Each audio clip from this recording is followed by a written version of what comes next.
Muy buenas tardes con todos, bienvenidos a una nueva edición de Dato Laboral. En esta oportunidad vamos a conversar sobre los resarcimientos laborales, ¿no? Que en realidad son diversos supuestos de resarcimientos o de, eh, digamos, contextos en los cuales se produce una responsabilidad civil con motivo de la relación de trabajo. Dante nos va a comentar unas palabras iniciales con relación a este tema. Es un tema interesante porque cada vez con mayor, digamos, eh, cada vez es más común que tengamos pronunciamientos de la Corte Suprema vinculados a los resarcimientos laborales, ¿no? De hecho, la responsabilidad civil es una institución que cada vez es más utilizada en el ámbito laboral, en el ámbito del derecho al trabajo. Pero creo que justamente por eso, quizás coincidas conmigo o no, Elías, quizás por eso es que encontramos pronunciamientos variopintos y no necesariamente eh, razonables, ¿no? Entonces, eh, claro, utilizar la responsabilidad civil en el ámbito laboral está bien porque no tenemos necesariamente reglas especiales de responsabilidad en el ámbito laboral, pero siempre hay que tener cuidado con utilizar las instituciones en otro ámbito del derecho, ¿no? Y seguramente creo que a propósito de los pronunciamientos que vamos a revisar, vamos a darnos cuenta que no necesariamente el criterio que ha seguido la Sala Suprema ha sido razonable, ¿no? En algunos casos sí, y en otros casos deja importantes dudas, ¿no? Y va a ser una conversación interesante porque es importante que los empleadores conozcan y los trabajadores también cómo viene resolviendo la Corte Suprema en algunos tipos de casos.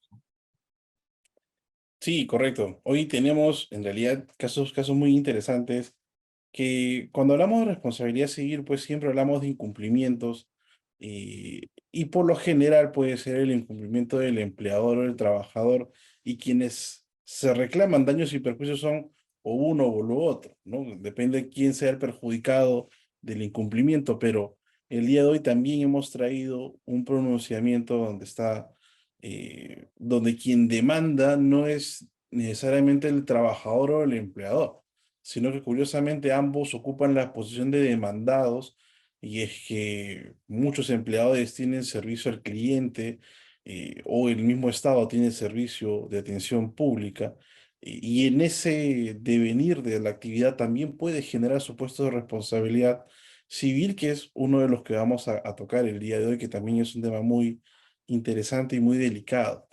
Y sin más preámbulos, vamos en principio a invitarlos a ustedes a que puedan ingresar a la página web del estudio www.prcp.com.pe, en donde ustedes van a encontrar información, noticias, artículos, guías, videos. Este video también se va a colgar en este blog del estudio, y podcasts vinculados a la actualidad legislativa, la actualidad jurídica en general, que siempre viene bien revisar para mantenernos actualizados.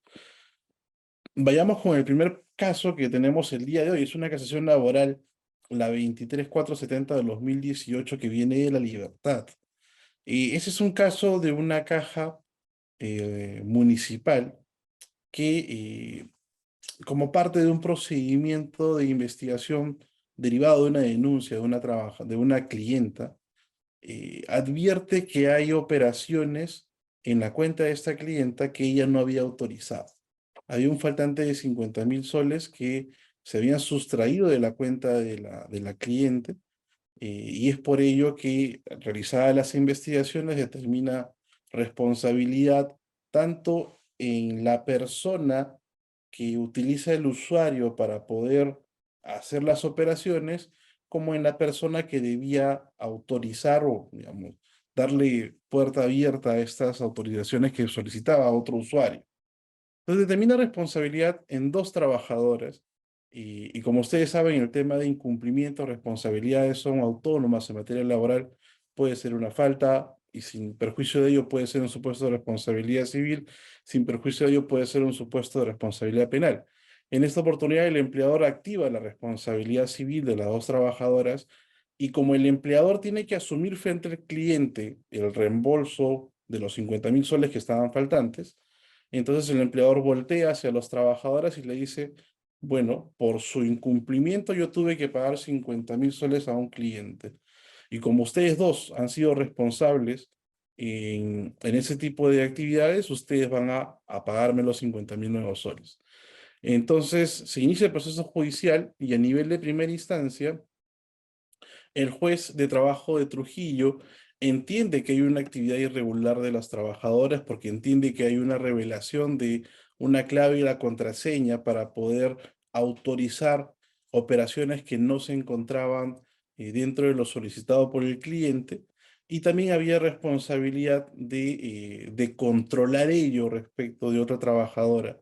Y es por eso que el juzgado de primera instancia dice, ustedes tienen que devolver los 50.000 soles y lo van a hacer las dos de forma solidaria porque una cometió un error al momento de compartir una cuenta con una persona que supuestamente ha cometido la infracción y la otra por no controlar justamente esas operaciones irregulares que se verificaron en la cuenta de un cliente que no tenía su autorización. En este caso es apelada por ambas trabajadoras y a nivel de segunda instancia es curioso porque la sala confirma que hay una irregularidad, pero dice que solamente va a ser responsable aquella trabajadora que estaba realizando las transferencias, ¿no? Bueno, cuyo usuario fue utilizado para hacer las transferencias, más no la que debía controlar o de autorizar estas operaciones.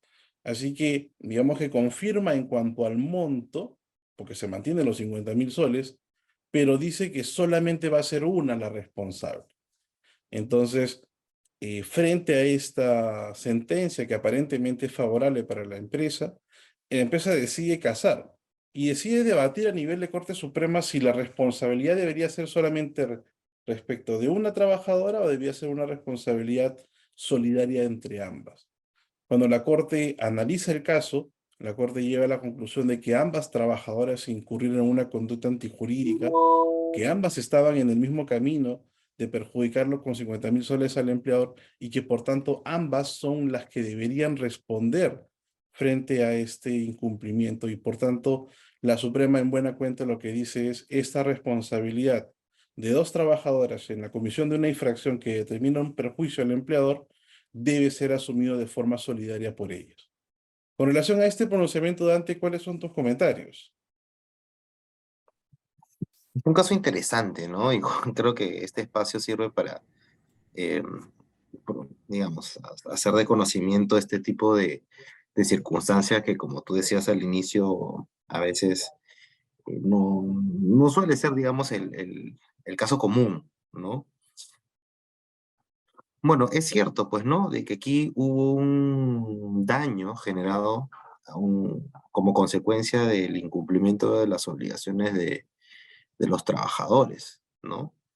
Y bien hizo la empresa, entiendo, al haber interpuesto esta demanda de resarcimientos sobre la base de que, bueno, finalmente el cliente perjudicado, quien tuvo que responder frente al cliente perjudicado fue el empleador.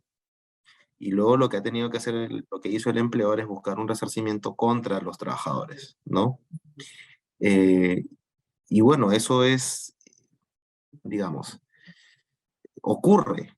Lo que pasa es que muchas veces los empleadores no accionan, ¿no? O sea, finalmente terminan siendo perjudicados como consecuencia del incumplimiento de las obligaciones o de actos, digamos, poco transparentes como la divulgación de claves o códigos de autorización, y lo dejan ahí.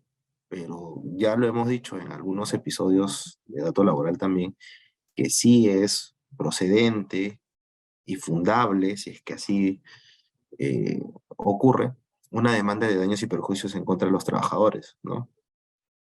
Siempre la discusión va a ser el quantum indemnizatorio, ¿no? Tendrá que asumir la totalidad, será un pago solidario, será mancomunado, etc., cuando hay varios trabajadores, por ejemplo, involucrados, ¿no? Pero más allá de esa discusión, lo cierto es que, claro, no necesito, creo yo, un reglamento interno de trabajo y un manual para saber que una clave no se debe divulgar, ¿no? O sea, es mejor ponerlo, sí, eso es cierto, pero creo que está como que implícito en cada uno de nosotros saber que si tienes una clave, esa clave es para ti y no tienes que permitir ni su divulgación ni su propagación, porque permites vulnerar el sistema y perjudicar en este caso a los clientes, ¿no? Entonces, creo que es una sentencia correcta de la Corte Suprema que, insisto, seguramente podemos discutir el cuánto indemnizatorio, porque hay otros temas más allá que el daño emergente, que el lucro cesante. Me parece que siempre es posible reclamar un daño reputacional, ¿no? O sea, un daño extrapatrimonial, porque como empresa ha sido dañada su imagen, qué duda está, ¿no? Porque claro, tú como cliente dices, oye, ¿con quién estoy trabajando, no? ¿Qué es esto, no? O sea, pero todavía eso está todavía muy, no sé cómo podríamos decir, muy se está todavía desarrollando una doctrina nacional sobre el hecho de que los incumplimientos de los trabajadores pueden generar daños extrapatrimoniales también a los empleadores, ¿no? Claro, claro, se cree que el empleador no tiene honor y por eso no podría ser sujeto a un resarcimiento por ello. Pero qué duda cabe, ¿no? Que tengas tú como referencia en el mercado que eres una entidad en la cual se pierde plata. Y tu negocio justamente es cuidar la plata de la gente. Entonces, va directamente al corazón de tu negocio. Pero bueno, ahora vamos a otro caso que creo que calza dentro de lo que nos comentaba Dante de los casos un poco variopintos. No es tan, digamos, feliz conversar acerca de este tema porque es un tema vinculado a un accidente de trabajo, pero que nos da cuenta a qué punto puede llegar esta responsabilidad cuasi objetiva que asume la Corte Suprema frente a accidentes de trabajo. En la Casación Laboral 3591-2016 del SANTA, ese caso de un trabajador que realizaba labores de pesca y estaba en plena faena de pesca cuando él tiene un infarto en el miocardio agudo. Entonces, esto determina evidentemente su fallecimiento y la familia demanda a la empresa indemnización por daños y perjuicios derivados de un accidente de trabajo. La empresa, al momento de salir a juicio, señala que, si bien es cierto, todo trabajador el trabajador falleció ejerciendo labores a bordo de la embarcación, no significa que haya sido una consecuencia de un accidente de trabajo el fallecimiento. Y sobre la base de ello es que se inicia el proceso judicial. A nivel de primera instancia, en el juzgado de trabajo de Chimbote, se declara infundada la demanda, porque básicamente el razonamiento del juez es que el infarto del miocardio no sobreviene a una causa de trabajo, no tiene vinculación con las labores realizadas por el trabajador. Y además que la autopsia determina que el agente causante es netamente patológico, no hay un agente laboral de por medio. Y el fallecimiento de un trabajador no puede ser considerado como producto de un accidente de trabajo y por tanto, bueno, no estaría cubierto dentro del seguro complementario de trabajo de riesgo. Pero aquí lo que estaban buscando la familia era la activación justamente de la póliza de pensión del SSTR. Pero para llegar a eso, activarle el SSTR tendría que determinarse primero que el fallecimiento había sido a causa de un accidente de trabajo. Entonces, para el juez de primera instancia dice, bueno, no califica como un accidente de trabajo, no activa el SSTR. El caso es apelado a nivel de sala y la sala confirma el razonamiento del juez de primera instancia. Y básicamente lo que señala es que como la autopsia determina que la muerte ha sido por causa natural, no existe una vinculación con la labor desarrollada por el trabajador y por tanto no es un accidente de trabajo y no te activo la pensión derivada del SSTR. Cuando el caso llega a Corte Suprema, la Corte Suprema le da la razón a la familia del trabajador, declara fundado el recurso de casación y ordena la activación del SSTR en la modalidad de la pensión hacia la familia, sobre todo hacia la viuda. Y lo que dice básicamente la Corte es que el trabajador al momento del fallecimiento estaba realizando las labores habituales en la embarcación pesquera, cumpliendo las órdenes impartidas por el empleador, por lo cual se entiende que su deceso se produjo como consecuencia de un accidente de trabajo. señala que la empresa no acreditó que habría cumplido con su deber de garantizar o proporcionar los medios y condiciones que protejan la salud, la vida y los bienes de los trabajadores. Y por tanto le corresponde a la esposa en calidad de viuda una pensión de sobrevivencia, nuevamente repito, al amparo de las normas del seguro complementario de trabajo de riesgo.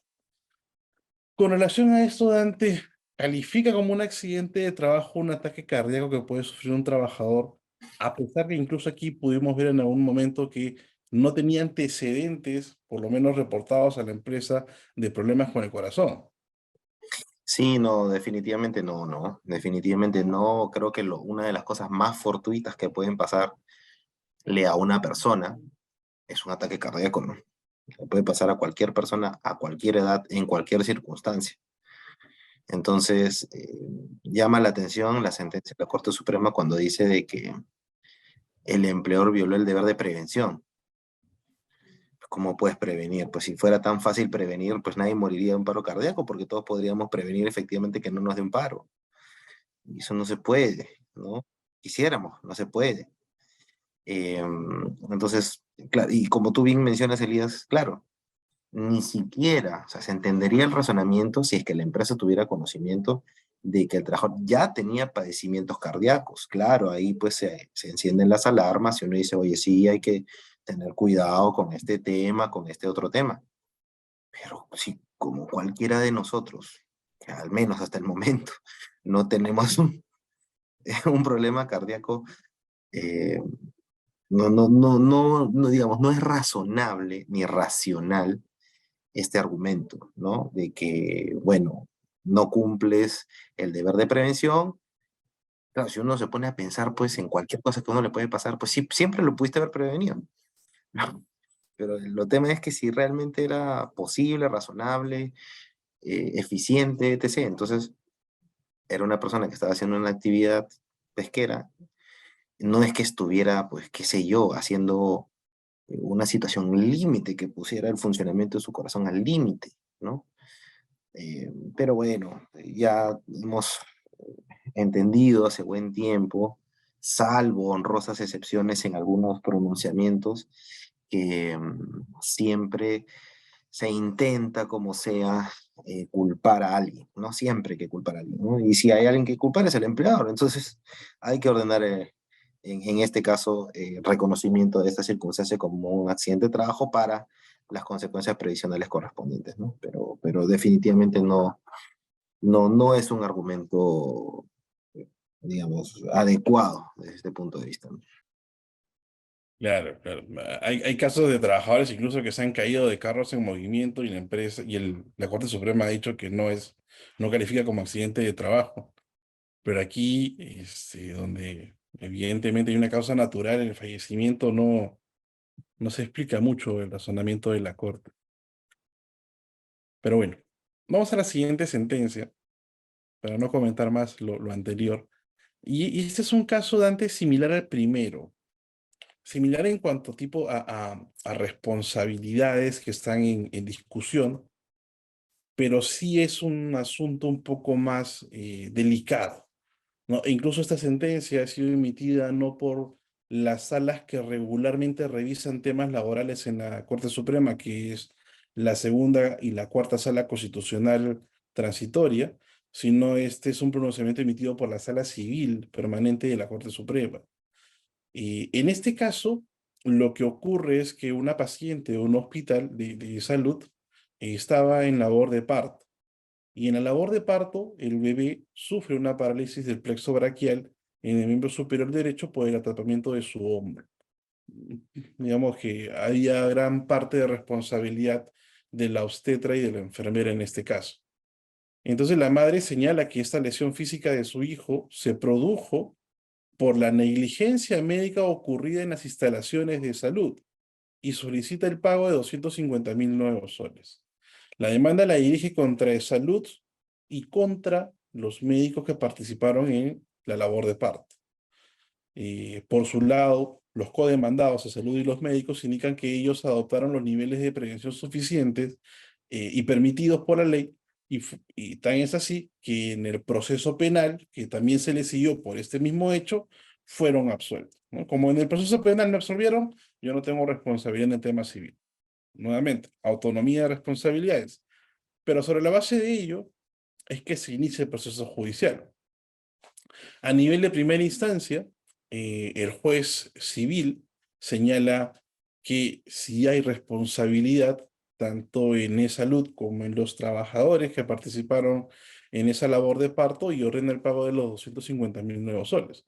Aquí señala que hay una responsabilidad contractual, evidentemente, eh, que debería ser asumido por el E-Salud y también por los médicos, básicamente porque no se había atendido de una forma correcta a la madre que estaba en labor de parto. Incluso se llega a señalar que en ese momento no estaba presente el médico que debía estar.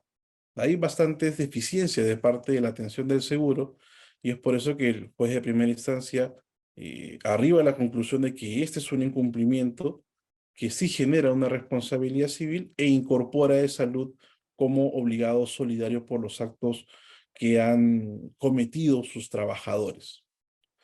Cuando el caso llega a sala por apelación de sentencia, sala civil, en Trujillo, eh, lo que hace la sala es decir, como en el proceso penal a estas personas ya las absolvieron, no puedo desconocer esa sentencia de carácter penal que exime de responsabilidad a la obstetra y al médico especialista y que por tanto no puedo ordenar el pago de indemnizaciones porque eso generaría inseguridad y falta de predictibilidad en las decisiones judiciales.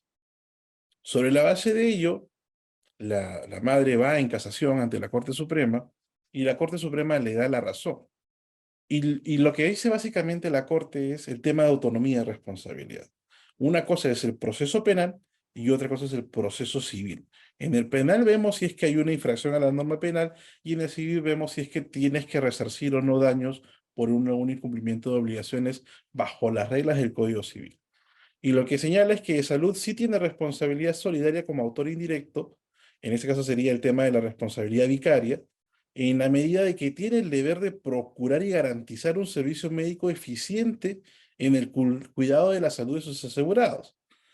Y el daño, en este caso del menor, es el resultado del incumplimiento de quién? De los médicos que eran trabajadores de salud. Así que responde salud de forma indirecta y responde los trabajadores de forma directa. Y es por eso que ordena el pago de los 250.000, porque lo que hace la Suprema es casar, saca, digamos, de la existencia jurídica la sentencia de segunda instancia y mantiene la de primera instancia que había ordenado el pago de 250.000 soles. ¿Qué opinas con relación a este pronunciamiento, Dante? Es un caso, a ver, aquí trabajamos el tema de la responsabilidad vicaria, ¿no? Entonces, claro, quizás el caso puede ser un poco extremo, ¿no? Pero es cierto, pues si hay una, digamos, incumplimiento de las obligaciones o si hay daños generados como consecuencia del incumplimiento de las obligaciones de los trabajadores, lo cierto es que quien los contrató o quien los eligió puede responder por eso, ¿no? Que en este caso sería el empleador, ¿no? Entonces el empleador asume un daño, no por lo que hizo el empleador, sino por lo que hicieron sus empleados a un tercero, ¿no? Y claro, em, eh, es relativamente cierto, ¿no? De que el proceso penal, civil, laboral, son todos diferentes, pero sí llama la atención el hecho de que, claro, en el proceso penal habría que revisar en extenso lo que dice la sentencia del proceso penal. Al parecer, lo que dice la sentencia es que no hubo mala praxis. Entonces, si no hubo mala praxis, se entendería que no hay incumplimiento de las obligaciones. Eh, pero, sin perjuicio de ello, sí es una situación muy penosa, por cierto, el daño que se había generado. Y en este caso asume de salud. Lo que siempre hemos discutido, Elías, y lo hemos conversado muchas veces, es que si al ser un supuesto de responsabilidad vicaria, estamos frente a un supuesto de responsabilidad extracontractual. Y siempre la duda ha sido si la responsabilidad extracontractual corresponde al juez laboral o al juez civil, ¿no? Pero bueno, esa es una discusión este, lo podemos hacer en otra ocasión, pero sin perjuicio de ello, aquí lo resuelve esta es una sentencia de la Sala Constitucional, entiendo, ¿no? O de la Sala Civil, me parece que es. Tu audio me parece que está.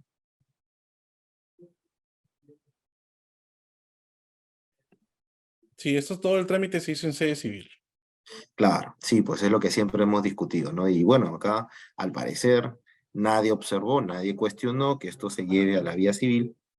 Y sí, pues efectivamente, es porque es un supuesto responsabilidad extracontractual, ¿no? Entonces, bueno, hay que tener cuidado, ¿no? Los empleadores tienen que tener cuidado porque lo que hagan sus trabajadores que le generen daños a un tercero, ellos pueden terminar siendo los que tengan que terminar pagando. Exacto, exacto. Eso es tener mapeado el tema, ¿no? Lo mismo pudo ocurrir en el primer caso, ¿no? En el caso de la clienta que ve que desaparece 50.000 soles de su cuenta.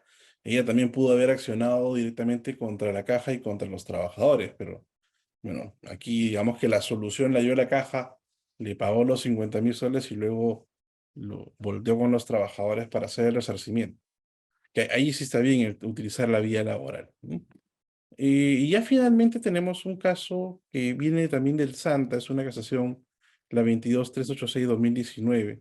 Es un trabajador que fue diagnosticado de rotura de ligamento luego de sufrir un accidente cuando subió a una mesa de 90 centímetros de altura, pues apoyaba en la colocación de una gigantografía. El trabajador alega que la empresa no le dotó de implementos de seguridad y no recibió charlas de inducción en temas de seguridad, por lo cual el accidente se habría generado como consecuencia del incumplimiento de obligaciones del empleador y pide el pago de 330.942.50 nuevos soles. Eh, Frente a ello, bueno, ya en el juicio, la empresa resalta que este accidente fue producto de un hecho de la naturaleza, ya que el trabajador lo que ocurrió fue que perdió el equilibrio por fuerza del viento. A nivel de primera instancia, el caso es declarado fundado parcialmente y se ordena el pago de 154.000 soles a favor del trabajador. Y lo que hace el juez de primera instancia es reconocer que si bien es cierto, habían vientos fuertes y que estos habrían contribuido a la producción del accidente, señala que eso no es una justificación para anular toda la responsabilidad civil de la empresa, pues se venía cumpliendo un servicio por encargo de la empresa y la caída fue una mala maniobra que bien pudo provocar unas consecuencias similares o mayores a las que presenta el trabajador, el esguince. Entonces, básicamente lo que señala el juez de primera instancia es que hay una falta de compromiso de la empresa en cuidar la salud e integridad física del trabajador y por eso debe cumplir con el resarcimiento de 154.000 soles. El caso llega a segunda instancia ante una sala superior de Chimbote y la sala confirma. Señala que es inconsistente que la empresa considere que las labores realizadas a una altura de 90 centímetros no sean peligrosas y por ende no deba a ellos darles implementos de seguridad. Y por eso que señala que la empresa debió adoptar medidas de seguridad adecuadas, más aún si tenía conocimiento de los fuertes vientos que siempre ocurrían en el lugar donde se suscitaron los hechos. Frente a esto, la empresa va en casación ante la Corte Suprema y bueno, la Corte desestimó su recurso porque sabemos que la Corte tiene una lectura objetiva de la responsabilidad civil y señala básicamente que las empresas son civilmente responsables cuando incumplen con deberes de prevención y en este caso, como el accidente fue durante la jornada de trabajo al servicio del empleado y había un nexo de causalidad entre la dolencia y la actividad que estaba realizando el trabajador al momento del accidente, la sala considera que debe existir un resarcimiento por el daño generado. Y es por eso que mantiene el monto que había ordenado el juez de primera instancia a favor del trabajador. Es un pronunciamiento bastante llamativo y ciertamente variopinto, ¿no, Dante? Porque, fíjate, ¿no? O sea, más allá de los 90 centímetros, podemos cambiar el ejemplo y poner 20 centímetros, puede ser un banquito, ¿no? O sea, el tema es que, claro, si te caes, igual pagas, ¿no? O sea, si te caes, igual hay que resarcir. Pero la pregunta es, ¿realmente te caíste por falta de capacitación? O sea, ¿qué podría decírsele a una persona para que no se caiga de un banquito? O sea, ¿qué le puedes decir? E incluso, supongamos que la empresa acreditara de que sí se le capacitó para poder subirse en un banco si fuera necesario bajar un file, un documento, una cajita, lo que sea. O colocar determinado cartel, por ejemplo. Ya, no llego, me pongo un banco y bueno, con eso lo coloco. O sea, lo capacito. Luego dirá que no fue por la capacitación, sino fue porque la capacitación no fue suficiente. ¿Por qué no fue suficiente? Porque igual se cayó. Entonces, estamos llegando ya, y tú conoces eso mejor que yo, Elías, eso ya no es causa adecuada, ¿no? O causa inmediata, mejor dicho, ¿no? La causa inmediata, ¿no? O sea, porque estamos yendo a la causa de la causa de la causa de la causa. O sea, debemos reconocer que hay accidentes por negligencia de uno mismo, porque uno no pisa adecuadamente, porque uno no mide, porque uno no hace esto, porque uno no tiene en cuenta aquello. Y eso tiene que dar, o sea, hoy es muy difícil que la Corte Suprema lo admita, ¿no? Pero es cierto, o sea, alguien se puede caer en el centro de trabajo porque fue descuidado, porque caminó mal, porque pisó mal. Te caes de un banquito porque me diste mal, porque no tuviste cuidado, etc. Entonces esto, considerarlo como un accidente trajo como consecuencia de la falta de prevención del empleador, me parece que no es causa inmediata y ni siquiera causa adecuada, sino es ya en buscarle ya eh, alguna justificación, ¿no? O sea, te caíste, sí, pues no te capacitaron. No capacitarse para una situación así, me parece que ya... Nosotros hemos visto casos, Elías, donde incluso teniendo la capacitación, teniendo el expertise, hay trabajadores que han cometido graves negligencias, como por ejemplo reparar una máquina prendida. Ujú. Reparar una máquina estando prendida. Eh, y el mismo argumento, ¿no? No, es que es el deber de prevención. Pero no nos olvidemos, el deber de prevención no es absoluto. También hay mínima diligencia o algún estándar de mínima diligencia del hombre razonable, ¿no? Que ese estándar se utiliza en otros sectores del derecho, ¿no? El mínimo de razonabilidad te diría que no puedes reparar una máquina prendida. Entonces, si algo te pasa haciendo eso, parece más un supuesto de ruptura del nexo causal que un hecho que merezca un resarcimiento por parte del empleado, ¿no?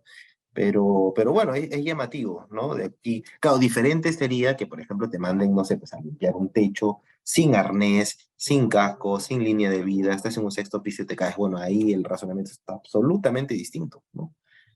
Pero por subirte en un banquito, subirte en una mesa, yo creo que ahí también hay que tener, pedir el, el buen juicio también de quien realiza la actividad, ¿no? Correcto, correcto. Aquí en realidad son, me parece que la Corte no conoce los supuestos de fractura del nexo de causalidad, a pesar de que en algún momento trata de abordar eso, pero cuando hace referencia al tema de los vientos fuertes que hay, pero más allá de eso, no. Más parece como que la empresa quizá, digamos que dio por ganado el caso y la Corte le fue encima, ¿no? O sea, como que aminoró el tema del asunto, porque en una parte le dice que no es inconsistente que la empresa considere que no son labores peligrosas, ¿no? Entonces ahí más parece que hay un tema adicional, lo que siempre ocurre en los procesos judiciales, ¿no? Que no tiene nada que ver con los jurídicos, sino más con la voluntad a veces de los jueces.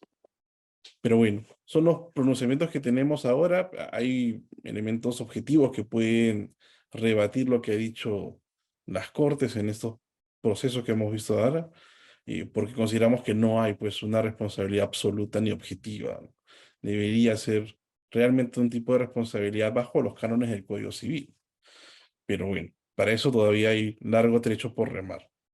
Con esto, Dante, tendríamos los pronunciamientos del día de hoy vinculados a los reforzamientos laborales. Y no sé tú qué opinas que en la siguiente sesión podamos quizá debatir también resarcimientos, pero los tarifados. Los tarifados que también suelen tener excepciones que aparentemente no están en la norma, pero jurisdiccionalmente se plantean. Sí, está de moda peticionar reclamaciones superiores a la indemnización por despido arbitrario. Está de moda, digamos, peticionar también resarcimientos por la retención supuestamente injustificada de la compensación por tiempo de servicios. También incluso hay resarcimientos por trabajo forzoso, ¿no? Entonces, estamos siendo imaginativos, ¿no? Lo bueno de dedicarnos a esto es que vemos cada vez más imaginación y lo que es peor, cada vez más pronunciamientos que dan la razón a este tipo de pretensiones, ¿no? Entonces, definitivamente el derecho del trabajo tiene mucho para decirnos en responsabilidad civil y claramente va a ser interesante ver, ¿no? Porque hace 10 años tú le preguntabas a cualquier persona si un trabajador cobró la indemnización por despido arbitrario, si tiene algo más que pedir, y la respuesta unánime era no. Hoy es, claro que sí. ¿Y cómo así? No, es que eso solo es parte del resarcimiento, porque además tiene derecho al daño moral. ¿Eso es así? ¿Eso es correcto? Consideramos, Elías, que va a ser un episodio muy interesante de dato laboral porque las empresas cada vez se están enfrentando más y más cotidianamente a este tipo de reclamación. Correcto. Así que quedan todos invitados a la siguiente edición de Dato Laboral. Vamos a cursar las invitaciones también por las redes sociales del estudio y nos vemos el siguiente martes. Ah, por cierto que esta ha sido una edición cumpleañera. El doctor Botón hoy está cumpliendo años, un año más de vida. Esperemos que sigan siendo muchos más, evidentemente, y que sigan los éxitos en los objetivos, amigo. Gracias, amigo. Gracias. Que Dios te bendiga. Sabes que te aprecio un montón. Estamos bien, así que todos están invitados a la siguiente edición de resarcimientos ahora tarifados y los pronunciamientos creativos de nuestras cortes. Que estén muy bien, que tengan una buena semana. Cuídense.